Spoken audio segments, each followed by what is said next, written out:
This one's gonna challenge my vocabulary a bit. It is Jim Dempsey. The album is Bellicum, the band being TRAGOS from France. And this is the debut full-length from this merry troupe of minstrels. And, well, it's some gnarly and, burly death metal.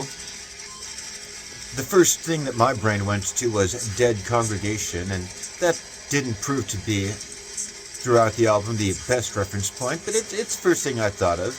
And to give that some excellent context, I was like, well, Dead Congregation vibes, but we'll come back to that in a second. Let's cover the aesthetic value on this one first. I find it surprising, well, maybe not surprisingly, but a little questionable for something from France. So if you watch the album stream, you can see the cover art making a fun little GIF motion, and I'd be like,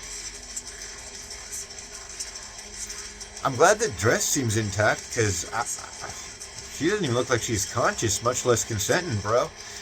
But yeah, I would rate this with a 5 of 10 on aesthetic, and in terms of the music itself, well, did I mention those Dead Congregation vibes? So Dead Congregation is, of course, a really deathly death metal band.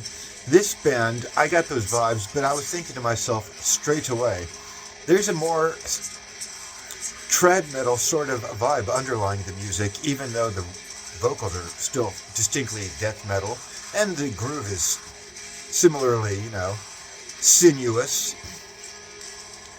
But it's a pretty gnarly death metal record on its own merits, and I was pretty impressed with Bellicum, TRAGOS, Jim Dempsey, and yeah, that's what I got to see on that one.